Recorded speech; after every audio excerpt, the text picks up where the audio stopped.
जोबोद मोजां उद्यक्ता बिथांमोनहा जे आखायाव लादों हिन्जावफोरनि थाखायबो मोनसे फुटबल बादायलायनाय जि प्रथमबार बतझराव उदजापन खालामदों हाबाफारि लादों बेयो जोबोद गोजोनथाव जोंनि आइजो माहारिनि फुटबलखौ नायनो सारा बतझरानिफ्रायनो लैहोर मानसिफ्रा सुबुं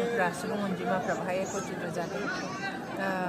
बे खेलाया जाबाय थानांगौ प्रत्येक बोसोराव एबारल' नङा प्रत्येक बोसोराव जाबाय थानांगौ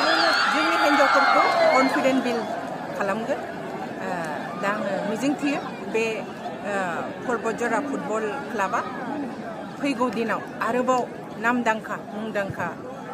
फुटबल क्लाब जानो हागोन बेखौ आं मिजिंथियो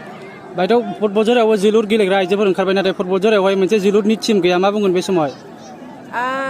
जानांगौ गैयामोन आनफर्चुनेट जोंनि बतझरानिफ्रायनो एसे आगोल नेशनेल टीमाव गेलेहैनाय सासे आइजो ओंखारदों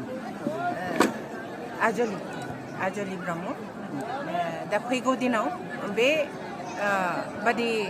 बादायलायनायजों जोङो आरोबाव जोंनि बतझरानिफ्राय आरो फुटबल गेलेनो गोरों गोख्रों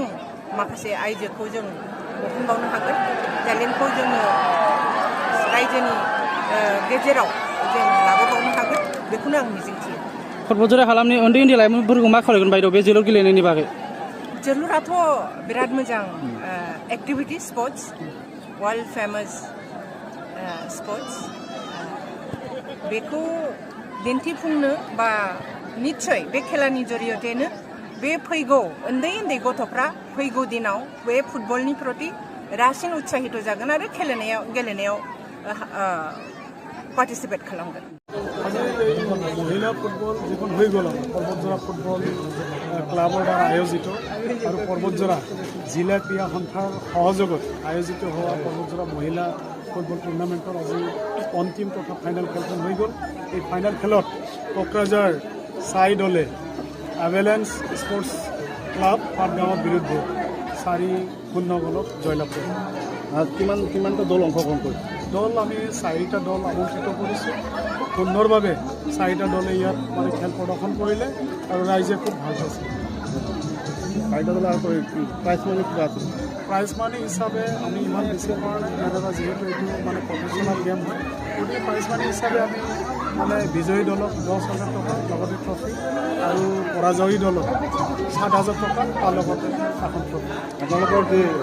যিটো পদক্ষেপ এই পদক্ষেপ আমাৰ খেলুৱৈসকলক উৎসাহিত কৰিব নেকি এই খেলৰ দ্বাৰাই আমি বতঝৰাত যিমান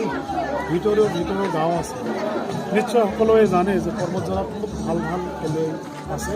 এই ভাল খেলুৱৈবিলাকক আমি যাতে মঞ্চত আনি পেলাই অদূৰ ভৱিষ্যতত যাতে এজন ভাল খেলুৱৈ যাতে আমি বনাব পাৰোঁ তাৰ সেই উদ্দেশ্যৰে আমি খেলখন পাতিছোঁ আৰু নিশ্চয় আমাৰ বতঝৰাত আমি যিটো পদক্ষেপ লৈছোঁ সেইটো ছাকচেছ হ'ব থেংক ইউ